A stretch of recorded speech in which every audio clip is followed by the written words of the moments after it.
Uno de los asuntos más importantes en cualquier religión es el asunto de la autoridad. ¿Por qué autoridad creemos lo que creemos y por qué autoridad enseñamos lo que enseñamos? No podemos ponernos de acuerdo en nada hasta que nos hayamos puesto de acuerdo primero en cómo estar de acuerdo. Además, tenemos que pensar en la autoridad de la Escritura contra el trasfondo de la crisis contemporánea de la autoridad. Hoy autoridad no es una palabra nada popular, eso no es necesario que lo diga. La gente busca la libertad y da por sentado que la libertad y la autoridad son incompatibles. Pensemos, por ejemplo, en la rebeldía contra la autoridad en el mundo secular.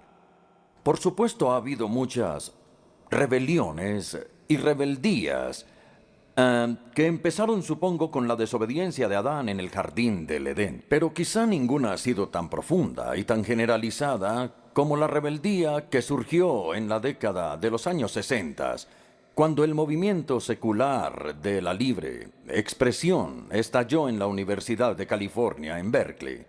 Y cuando los estudiantes franceses formaron barricadas en las calles de París. Y hay más para ver en esta revolución global a medida que el viejo orden da lugar al nuevo orden. Ustedes estarán de acuerdo conmigo en que toda la autoridad establecida está siendo desafiada hoy. La autoridad de los padres y los maestros, la autoridad de los colegios y las universidades, la autoridad de la Iglesia y el Estado, la autoridad del Papa, la autoridad de la Biblia e incluso la autoridad del mismo Dios. Ahora bien, por supuesto, es correcto protestar contra una autoridad opresora. Pero la mente cristiana distingue entre tiranía por un lado y autoridad por el otro lado. La verdadera libertad combina la libertad de la tiranía con la libertad de estar bajo autoridad. Consideremos ahora la pérdida de una autoridad aceptada en la Iglesia. El clima contra la autoridad del que hemos estado hablando ahora se está infiltrando en la Iglesia. Y las raíces de esto se encuentran en la confusión teológica de las iglesias del mundo actual. Por ejemplo, la cantidad de denominaciones protestantes y la tendencia patológica de seguir dividiéndose. También las facciones competitivas de las iglesias antiguas del Occidente y del Oriente. O también la controversia sobre algunas iglesias del mundo que tienen una base doctrinal bastante buena, pero que es mínima. También está el espectáculo poco edificante en la televisión de líderes de la iglesia occidental que o no saben en lo que creen, o si creen que saben lo que creen, entonces están en desacuerdo los unos y los otros sobre lo que creen. Es una etapa de confusión teológica. Creo que incluso lo podríamos llamar un estado de caos teológico. Y la razón fundamental de esto es la falta de acuerdo sobre el asunto de la autoridad. Bien, en teoría, todos los cristianos confiesan la autoridad de Jesucristo. Jesucristo es el Señor. Los contemporáneos de Jesús estaban altamente sorprendidos con su autoridad. ¿Qué es esto?, exclamaban ellos. Una nueva enseñanza, y con autoridad, y no como los escribas. Y luego, después de la resurrección, Jesús exclamó: «Toda autoridad me es dada a mí, en el cielo, tanto como en la tierra». Y el Nuevo Testamento da por sentado que la Iglesia está bajo la autoridad del Señor Jesucristo resucitado. Ustedes han oído hablar de Charles Lamb, que es un ensayista inglés del siglo XIX. Y recordemos que Charles Lamb dijo lo siguiente. Dijo: si Shakespeare entrara en esta sala, todos nos levantaríamos para saludarlo. Pero si esa persona, es decir, Jesucristo, entrara en esta sala, todos caeríamos de rodillas e intentaríamos tocar el borde de su manto. Yo creo que eso es cierto. Si Jesucristo apareciera de manera visible hoy, de tal modo que nadie cuestionara su identidad. Y si hablara de manera audible hoy, de modo que nadie pudiera confundir su mensaje, es muy posible suponer, bueno, no sé si esto sucedería, pero es muy posible suponer que la iglesia lo escucharía y creería y obedecería. Pero el hecho es que, como lo sabemos muy bien, Jesucristo no va a aparecer ni va a dirigirse a la iglesia, por lo menos hasta el día final. Y en ese momento ya será muy tarde. Entonces la pregunta que nos atañe esta noche es cómo Jesucristo, que tiene esta autoridad en su mano, cómo Jesucristo habla hoy, cómo ejerce su autoridad, cómo gobierna su iglesia. Esa es la pregunta que vamos a tratar esta noche. Ustedes pueden ver que hay 5 respuestas principales para esta pregunta. Y yo creo que puede ser muy útil mirarlas brevemente. Primero, la Iglesia Católica Romana dice que Cristo gobierna su iglesia a través de lo que ellos llaman el magisterio. Se trata de la autoridad que ellos creen que Dios le ha dado al Papa y a los obispos católicos que rodean al Papa. Luego tenemos las iglesias ortodoxas orientales. Ellos buscan su autoridad en lo que llaman la tradición santa. Pero la tradición santa para ellos incluye la Biblia y el credo y los 7 concilios ecuménicos y la liturgia y los escritos de los padres de la Iglesia.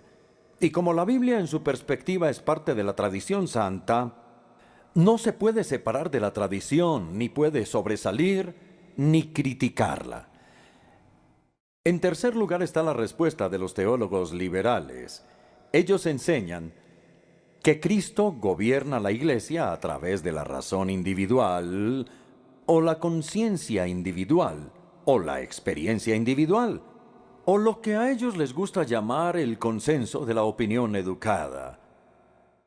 En cuarto lugar, está la popular posición anglicana, y es que Cristo gobierna a la iglesia con lo que ellos algunas veces llaman el trípode de la escritura, la tradición y la razón. Ustedes estarán de acuerdo conmigo en que esto es típico de la lógica de la iglesia anglicana.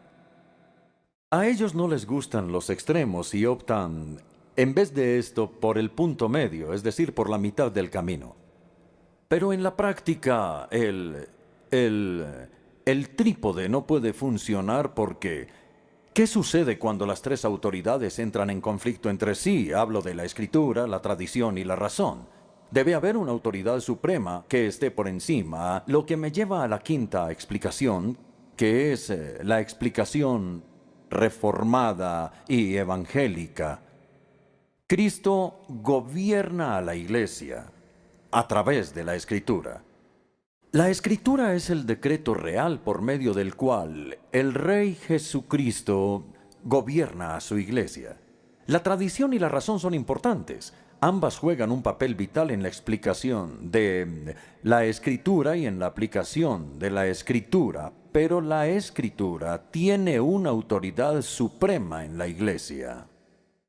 Muy bien, esa es la tesis que voy a tratar de desarrollar esta noche.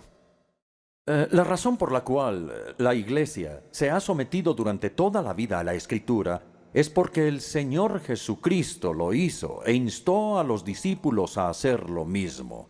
De manera que la autoridad de Cristo y la autoridad de la Escritura o permanecen juntas o caen juntas. La Iglesia no puede repudiar lo que el Señor ha afirmado. Por supuesto, Jesús vivió entre los 2 testamentos. Cuando estuvo aquí en la tierra, miró hacia atrás al Antiguo Testamento, que ya estaba completo. Pero también miró hacia adelante al Nuevo Testamento, que todavía no había empezado a ser escrito. Así que la forma como él afirmó tanto el Antiguo como el Nuevo Testamento es obviamente diferente. De modo que el resto de la conferencia la voy a dividir en 2 partes, la autoridad del Antiguo Testamento y luego la autoridad del Nuevo Testamento.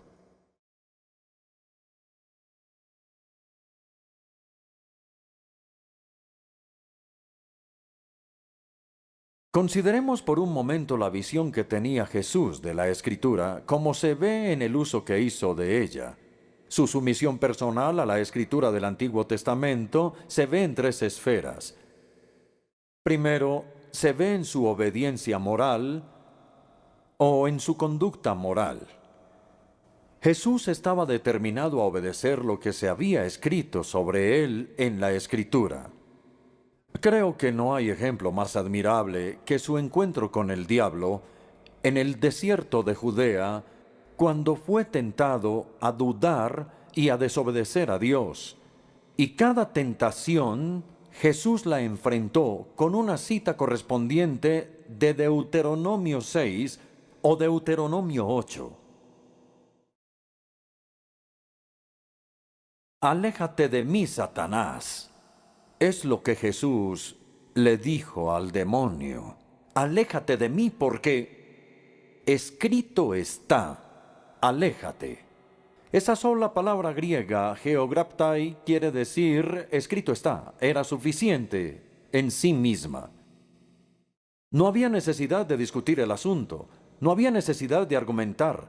No había necesidad de invitar al diablo a la mesa de negociaciones. El problema ya había sido resuelto por la Escritura. Escrito está.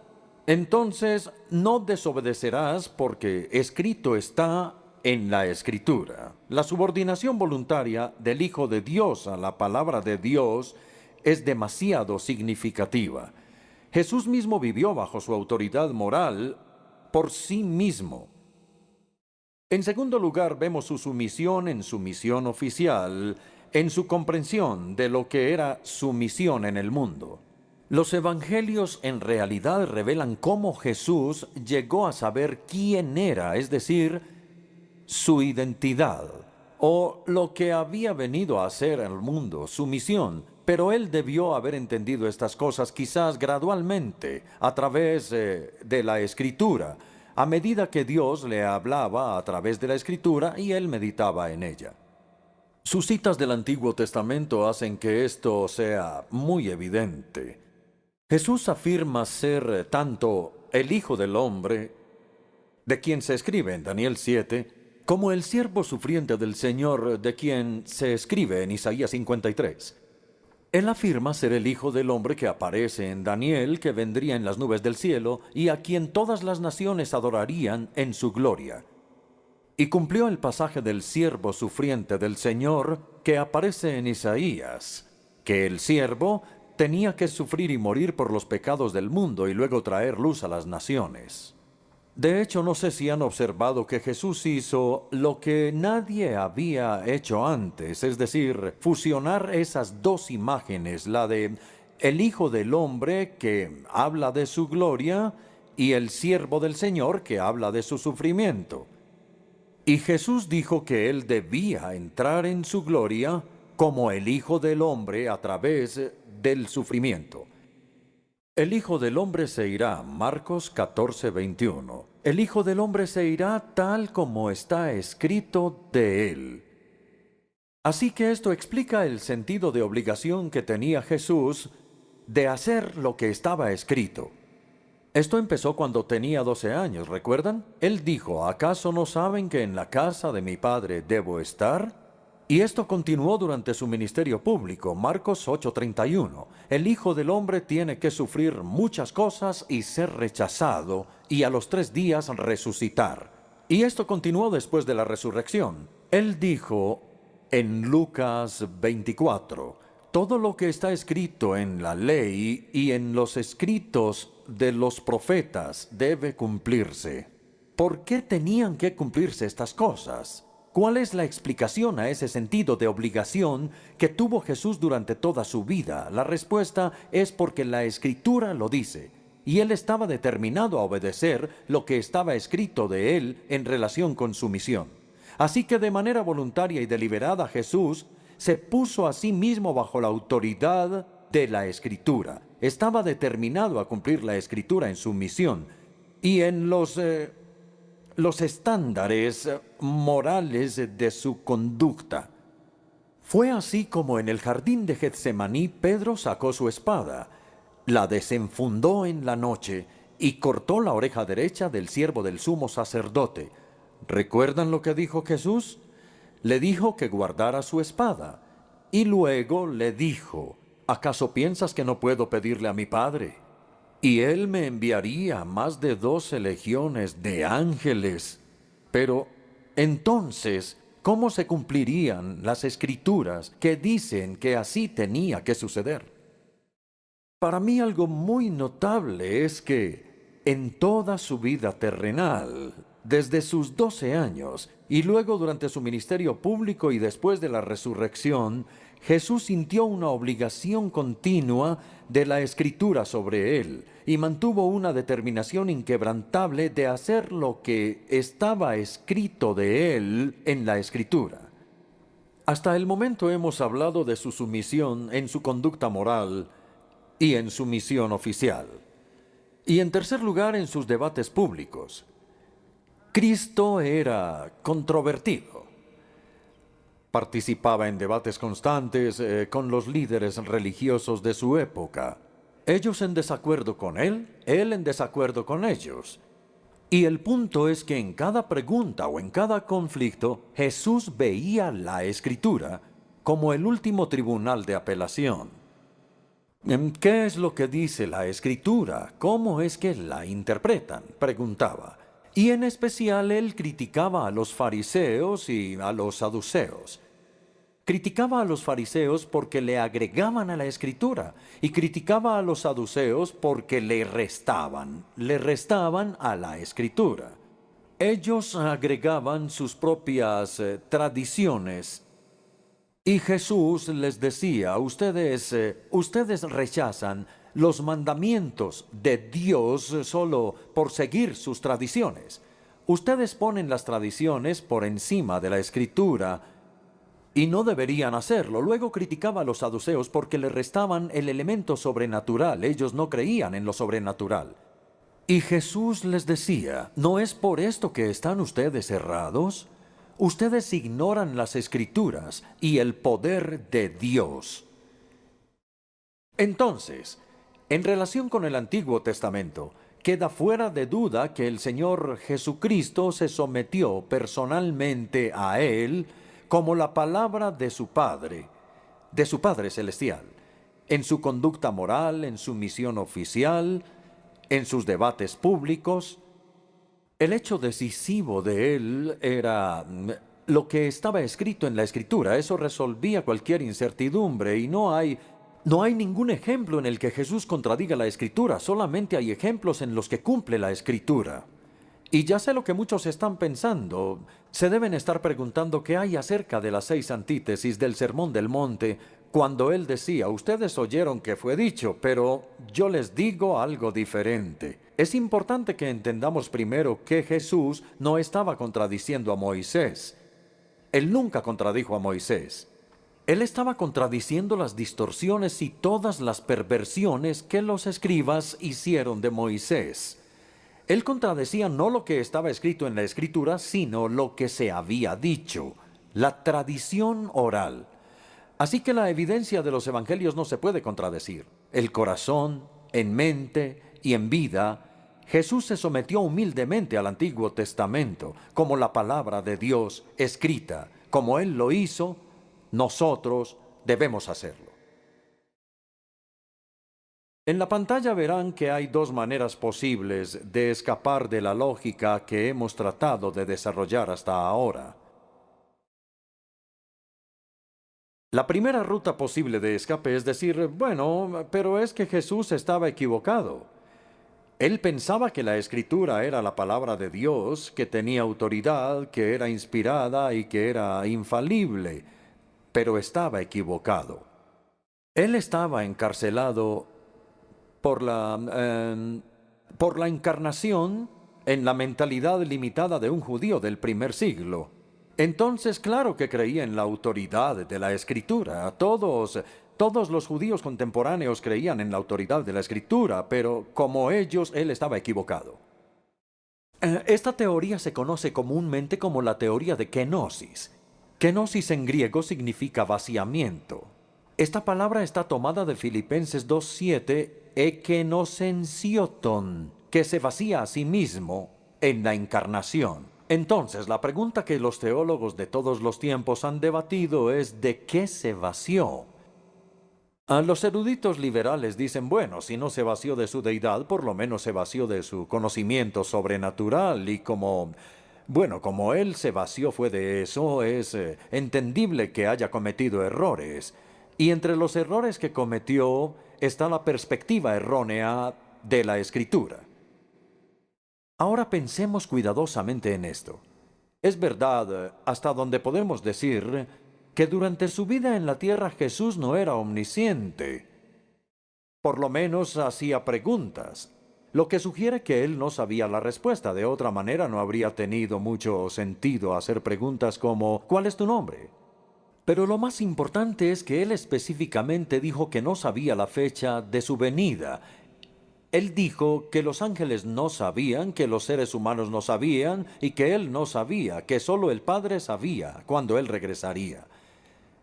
Entonces, lo que es notable sobre la declaración de Jesús es que él sabía lo que no sabía. Él no era ignorante de su ignorancia. Así que como sabía los límites de su conocimiento, él permaneció dentro de ellos y no se salió de ellos. Él enseñó solo lo que su padre le dijo que enseñara y por consiguiente no cometió errores. Aunque yo no pienso que él era omnisciente, sí era inerrante. Y entonces su enseñanza sobre el Antiguo Testamento no tenía errores, y eso era verdad. De modo que esa es la primera ruta posible de escape, que es decir que él estaba equivocado debido a la kenosis. Ahora la segunda. La segunda ruta posible de escape es decir que él fingió que creía en la autoridad de la Escritura, pero en realidad no creía. Él sabía perfectamente bien que la Escritura no era infalible, pero como sus contemporáneos creían que sí lo eran, y como él no quería, digamos, molestarlos en exceso, entonces él continuó con su error y fingió que él también lo creía. Esta es la teoría de la acomodación porque él deliberadamente se acomodó a su perspectiva, aunque él sabía que estaba errada. Pero esta teoría, como espero que ustedes estén de acuerdo conmigo, es intolerable. Atribuirle a Jesucristo el engaño consciente es una calumnia a su propia integridad. Además, Jesús nunca dudó en estar en desacuerdo con sus contemporáneos. Cuando estaba en desacuerdo con ellos, nunca dudó en decirlo públicamente, que él criticó sus perspectivas sobre la tradición, sobre el día de reposo, sobre el ayuno, sobre la concepción política del Mesías. Entonces, si estuvo en desacuerdo con todas estas cosas, ¿por qué no iba a estar en desacuerdo con su perspectiva sobre la Escritura, si de verdad estaba en desacuerdo? Además, la teoría de la acomodación hace a Jesús culpable del pecado que él más detestaba, y es el pecado de la hipocresía, pretender creer lo que uno no cree. Vamos a recapitular sobre lo que hemos dicho hasta este momento. Hay dos intentos de ruta de escape y ambas declaran que la enseñanza de Jesús estaba errada. De acuerdo con la primera, el error de Jesús era involuntario, no podía evitarlo. Era porque él estaba encarcelado en la mentalidad de un judío del primer siglo. De acuerdo con la segunda, el error de Jesús era deliberado. Él decidió fingir que estaba de acuerdo cuando no lo estaba. De acuerdo con la primera, Jesús fue engañado. De acuerdo con la segunda, él era un engañador. Pero la teoría de kenosis y la de la acomodación deben ser rechazadas fuertemente. Desacreditan seriamente la honestidad, la integridad y la autoridad del Hijo de Dios. Y contra estas especulaciones difamatorias, decimos que Jesús sabía lo que decía, quería decir lo que decía, y era verdad. Así que nosotros también debemos creer y enseñar estas cosas.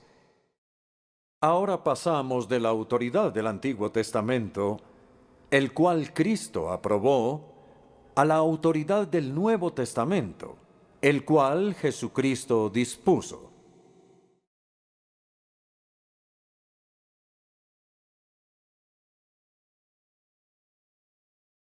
El argumento es el siguiente. Jesús no solamente previó las escrituras del Nuevo Testamento, paralelas a las escrituras del Antiguo Testamento. Él no solo las previó, sino que era su intención que se escribieran. Y por la misma razón, hizo que se registraran y se interpretara lo que Dios estaba haciendo a través de Cristo. Entonces Él dispuso estas escrituras al nombrar y equipar a los apóstoles. Y la naturaleza y función de los apóstoles es realmente crucial para entender este argumento. Consideremos ahora la palabra apóstolos, que es la palabra griega de apóstol. El verbo apostolain significa enviar, y entonces el sustantivo apóstolos significa aquel que es enviado, y se utiliza en el Nuevo Testamento de tres maneras bien distintas. Y tenemos que entender esto. Una sola vez y solo una vez se refiere a todo el pueblo cristiano. Todos los discípulos de Jesús son de alguna manera apóstoloi, enviados al mundo. Esta mención se encuentra en el Evangelio de Juan capítulo 13, versículo 16, en el contexto de cuando Jesús les lava los pies a los discípulos en la habitación superior. Dijo Jesús: aquel que es enviado, en griego es apóstolos, aquel que es enviado no es mayor que quien lo envió. Así que todo esto en un sentido es parte de la misión apostólica de la Iglesia. Jesús dijo: así como el Padre me ha enviado a mí al mundo, así los envío yo al mundo. Todos somos enviados al mundo a testificar y a servir, y en ese sentido todos somos apóstoles. Todos compartimos la misión apostólica de la Iglesia, que es compartir el Evangelio con el mundo. Pero 2 o 3 veces la palabra apóstolo se utiliza con respecto a los apóstoles de las iglesias. Nosotros los llamamos los socios de las misiones, o ahora, si ustedes prefieren, misioneros enviados por una iglesia a otra para cumplir alguna tarea o asignación. En 2 Corintios 8:23, Pablo se refiere a ciertos hermanos como representantes de las iglesias. Esa, si no estoy mal, es la Nueva Versión Internacional, pero la palabra en griego es apóstoles de las iglesias. Y en Filipenses 2:25, Pablo dice que Epafrodito, que era un miembro de la iglesia de Filipos, dice el apóstol Pablo en la carta a los filipenses que es un mensajero, su representante, literalmente su apóstol, porque ustedes lo enviaron para una tarea que en realidad era traerle algo de dinero al apóstol Pablo. Así que una vez y solo una vez la palabra apóstolo se utiliza para nosotros. 2, 3 o 4 veces en su uso en el Nuevo Testamento se refiere a los apóstoles de las iglesias, misioneros. Pero el abrumador uso de la palabra se refiere a ese grupo único que usualmente llamamos los 12 apóstoles, a quienes Pablo y Santiago y el líder de la iglesia en Jerusalén se sumaron después. Estos eran los apóstoles de Cristo, no apóstoles de las iglesias, sino enviados por el mismo Jesús. Para entender la importancia de esto, vamos a considerar el doble trasfondo de la palabra apóstolos. Por un lado, el trasfondo profético y por otro, el trasfondo rabínico. El apóstol era el equivalente de ambos en el Nuevo Testamento. Tomemos los profetas del Antiguo Testamento. Los profetas se describen como enviados por Yahvé. Yo te envío, le dijo Dios a Moisés. Y le dijo a Isaías: ¿a quién enviaré? ¿Quién irá por nosotros? E Isaías dijo: aquí estoy yo, envíame a mí. Y esa fue exactamente su comisión como profeta. Dios le dijo a Jeremías: debes ir a todos los que te envíe. Y de nuevo a través de Jeremías, Dios dijo a los israelitas día tras día: una y otra vez les envié a mis siervos los profetas. Y esta palabra enviar que se utiliza, es decir, solo les he dado una pequeña muestra de algo que se usa una y otra vez en el Antiguo Testamento, es muy importante y se utiliza tanto para falsos como para verdaderos profetas. Dios dijo, ellos están profetizando mentiras en mi nombre y yo no los envié. Entonces no tenían comisión como profetas. Yo no los envié. Entonces, así como Yahvé envió a sus profetas para hablarle a Israel en su nombre, así Jesús envió a los 12 para hablar y predicar en su nombre. Los 12 eran el equivalente en el Nuevo Testamento de los profetas del Antiguo Testamento y tenían la misma inspiración. Mientras que el primer trasfondo del significado de apóstolos es profético, el segundo no era el profeta, sino el Shaliach del judaísmo rabínico. El Shaliach era alguien que era enviado por el Sanedrín, el Consejo Supremo, para enseñar en su nombre. Y se decía, esto es algo muy importante que ustedes deben recordar sobre el Shaliach, que la persona enviada, el apóstol, el profeta, el Shaliach, la persona enviada por alguien, era como la persona misma. En otras palabras, lleva consigo la autoridad de la persona que lo envía. Sabiendo esas cosas sobre los profetas y sobre el Shaliach, Jesús escogió deliberadamente ese título de apóstolos, por lo menos en el griego, para los 12. Lo que voy a decir a continuación es textual. Él llamó a sus discípulos y escogió a 12 de ellos, y en su conjunto decidió llamarlos apóstoles. Lucas 6:13. Entonces ellos eran sus voceros, sus embajadores, eran sus representantes autorizados, sus apóstoles enviados por él a este mundo. Él los envió diciendo, aquel que los escucha a ustedes, me escucha a mí, porque ustedes llevan mi autoridad. Aquel que los recibe a ustedes, me recibe a mí. Aquel que los rechaza a ustedes, me rechaza a mí. Y como veremos en un momento, agregó Pablo luego a Santiago. Ahora es importante entender la triple, quizá la cuádruple singularidad, pero dejemos el cuarto punto para después. Entonces, la triple singularidad de los 12, de los apóstoles de Jesucristo, la primera fue el nombramiento personal y la autorización por parte del mismo Jesús. Vimos cómo escogió a los 12 y vimos luego cómo les dio su autoridad. Luego, en el camino a Damasco, que no solamente es la conversión de Saulo, sino la comisión de Saulo, el Jesús resucitado le dijo a Pablo, «Eco apostelosi, yo te nombro apóstol, yo te hago un apóstol, yo te envío como apóstol», y él fue el apóstol de los gentiles. Y en 9 de las 13 cartas de Pablo, él empieza diciendo, Pablo apóstol, de acuerdo con la voluntad de Dios o de acuerdo con la orden de Dios. Ahí está el nombramiento personal y la autorización por parte de Jesús. En segundo lugar, ellos debían haber tenido una experiencia de testigos oculares de Jesús. Jesús nombró a los 12 para que ellos pudieran estar con él.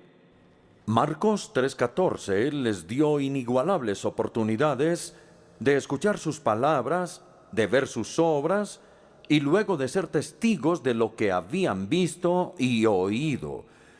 Y en el Evangelio de Juan capítulo 15, versículo 27, él dice en la habitación superior, y también ustedes darán testimonio porque ustedes han estado conmigo desde el principio. Cuando Judas debía ser reemplazado como el apóstol 12, Pedro dejó en claro el tipo de requisitos que debía tener. Debe acompañarnos, dice Pedro, durante el tiempo que el Señor estuvo con nosotros, durante todo el tiempo, para que pueda ver todo aquello que vemos nosotros, y de ese modo pueda ser un auténtico testigo de la resurrección. Ahora bien, Pablo y Santiago no fueron testigos de Cristo durante su ministerio público, pero sí habían sido testigos de la resurrección. Pablo, por ejemplo, porque esta es la razón por la que Pablo pudo llegar a ser apóstol, aunque no había estado con Jesús durante los días de su ministerio público. 1 Corintios 9, versículo 1. ¿No soy yo un apóstol? Dice Pablo. ¿No he visto a Jesús, nuestro Señor? Y afirma que en el camino a Damasco se le concedió ver a Jesús resucitado, y después de haber visto a Jesucristo y de ser su testigo, podía ser un apóstol.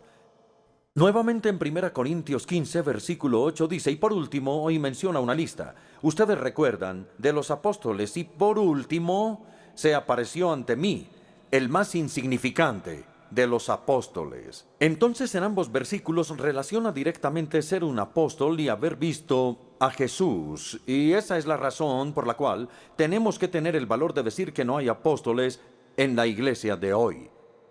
Nadie, absolutamente nadie, tiene la autoridad del apóstol Pablo o del apóstol Pedro o del apóstol Juan. Por supuesto, hay obispos, hay arzobispos, hay superintendentes, plantadores de iglesias, hay misioneros, pero no son apóstoles, no debemos llamarlos apóstoles. Podríamos simplemente darles el adjetivo y decir que ellos tienen un ministerio apostólico.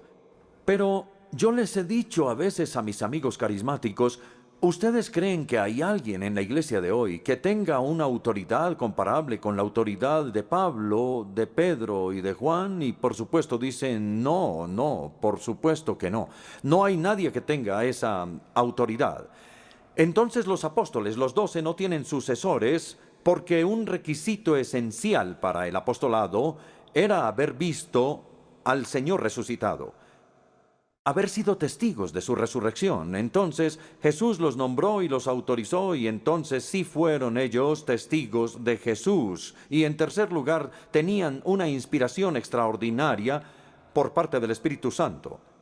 Ahora vamos al discurso en la habitación superior de la última noche de la vida de Jesús en la tierra. Y en esa ocasión, en la habitación superior, les dio dos promesas especiales que se aplican no a nosotros, sino a los apóstoles que estaban con él en la habitación superior.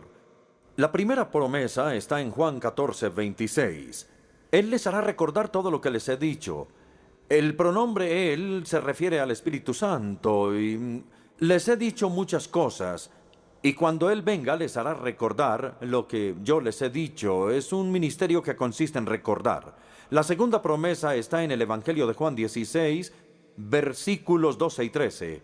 Muchas cosas me quedan por decirles. Jesús confesó que su ministerio de enseñanza no había sido tan adecuado porque Él quería enseñarles mucho más, pero ellos eran tan torpes, tan ignorantes, que Él no pudo decirles todo lo que quería decirles. Pero dijo, cuando venga el Espíritu Santo, Él los guiará a toda la verdad. En otras palabras, Él completará o cumplirá el ministerio de enseñanza que yo, Jesús, no he podido cumplir.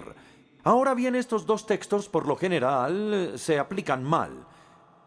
Se aplican mal porque se aplican a nosotros. Por ejemplo, he escuchado a cristianos que me dicen, yo tengo mala memoria, pero el Espíritu Santo me va a recordar, me va a ayudar en esta tarea de memorizar la Escritura. Bien, uno podría decir que es un significado secundario o terciario, pero no es de lo que Jesús estaba hablando en ese momento. Nuevamente, las personas toman la otra promesa que Él los va a guiar a la verdad. Entonces el Papa utiliza esta promesa regularmente, que el Espíritu Santo lo ha guiado a toda la verdad, incluso más allá de la Escritura. Algunos liberales enseñan lo mismo y comúnmente se malinterpreta la promesa, pero esas promesas se les hicieron a los apóstoles y no podemos cambiar los pronombres que aparecen en medio de las frases. ¿A quién se refieren esas dos promesas? Escuchen nuevamente. Aquí habla Jesús. Todo esto lo digo ahora, que estoy con ustedes. Pero el Espíritu Santo les enseñará todas las cosas que les he dicho. Muchas cosas me quedan aún por decirles, pero por ahora no podrán soportarlas. Pero cuando venga el Espíritu Santo los guiará. Creo que son más o menos 7 u 8 veces que se repite el pronombre los o les. Jesús en realidad les había dicho muchas cosas, pero ahora el Espíritu Santo les iba a recordar esas cosas que ellos habían aprendido. Y nuevamente el Espíritu Santo tenía mucho más que revelarles, pero ellos no podían soportarlo en ese momento, tenían que esperar a que el Espíritu viniera. El Espíritu complementaría o completaría lo que Jesús les había dicho. Entonces creo que tenemos estas dos promesas claras en nuestra mente. En la primera, el ministerio del Espíritu consiste en recordar, y en la segunda, el ministerio del Espíritu Santo consiste en completar o complementar. La primera promesa se cumplió en la escritura de los evangelios, y la segunda se cumplió en la escritura de las epístolas.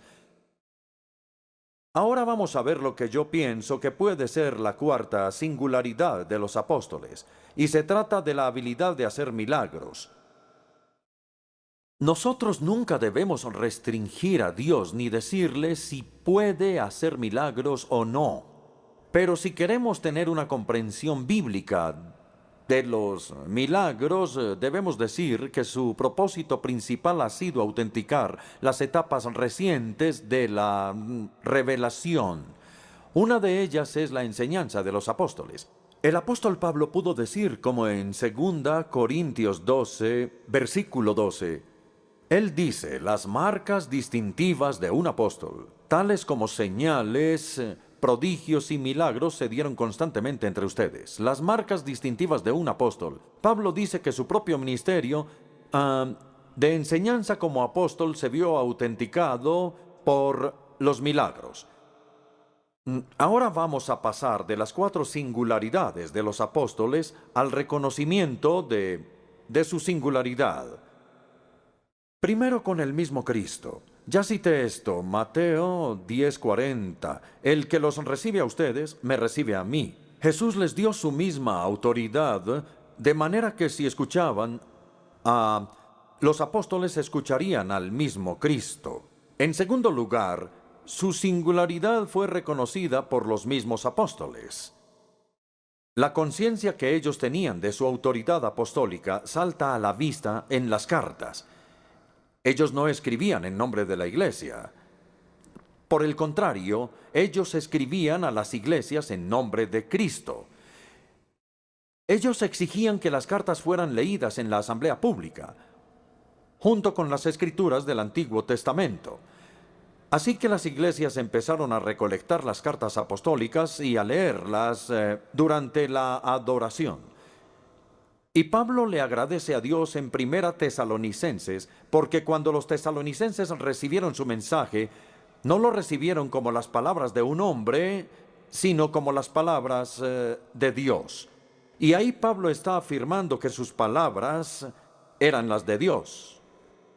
Igualmente, sorprende, creo yo, es en 2 Tesalonicenses capítulo 3, donde Pablo pronunciaba estas palabras. Hermanos, en el nombre del Señor Jesucristo, les ordenamos que se aparten de todo hermano que esté viviendo como un vago. Y si alguno no obedece las instrucciones de esta carta, y nosotros nos preguntamos, pero ¿quién es este que está dando órdenes y que espera que se le obedezca? No hay nadie en la iglesia de hoy que tenga una autoridad comparable a esa. Pero Pablo utilizó esas palabras porque creía que tenía la autoridad de un apóstol. Ahora vamos a Gálatas 4, 14, 15, que en mi opinión es el más extraordinario de todos. Como bien saben, les escribió a los Gálatas, como bien saben, la primera vez que les prediqué el evangelio fue debido a una enfermedad. No sabemos qué enfermedad. Algunas personas creen que le dio malaria en los pantanos de Panfilia y que cuando llegó a las montañas estaba enfermo. Le había afectado los ojos y lo había desfigurado. Y entonces él les dice, si ustedes hubieran podido, me habrían dado sus propios ojos, me habrían hecho un trasplante de ojos. En todo caso, mi enfermedad fue una prueba para ustedes, tal vez porque lo había desfigurado. Pero no me trataron con desprecio ni desdén, al contrario, me recibieron como un ángel de Dios, como si se tratara de Cristo, Jesús. Yo creo que esto es lo más sorprendente. Él no los reprendió por tenerlo en alta estima.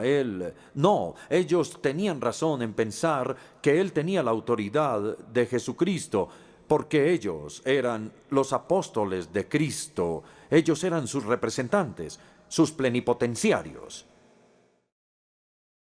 Así que la autoridad única de los apóstoles fue reconocida por los apóstoles mismos. En tercer lugar, fue reconocida por la iglesia primitiva. Ellos creían que cuando la era apostólica llegó a su fin y el último de los apóstoles murió, ellos entraron en una situación nueva juntos. Y yo creo que el mejor ejemplo de esto es el de un hombre llamado el obispo Ignacio. Los eruditos dicen que este hombre vivió en el año 110 después de Cristo y que era obispo de Antioquía.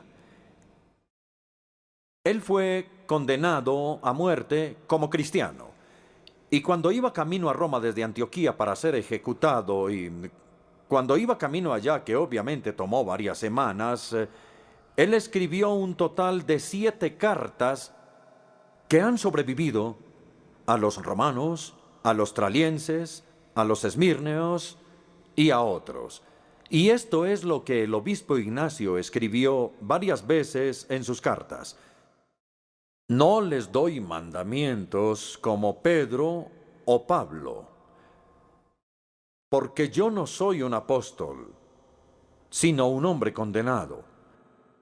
Ahora bien, él era obispo de la Iglesia de Dios, fue una de las primeras evidencias de lo que llamamos un episcopado monárquico.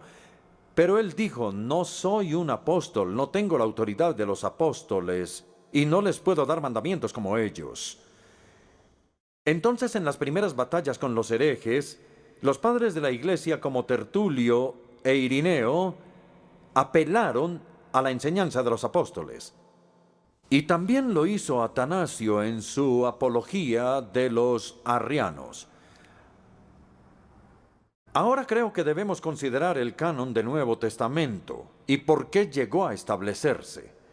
Este no fue finalizado hasta casi la mitad del primer siglo, pero el solo hecho de que la Iglesia haya cerrado el canon y que tuvieran la necesidad de cerrar el canon muestra que trazan una línea clara entre la era apostólica y el período post-apostólico.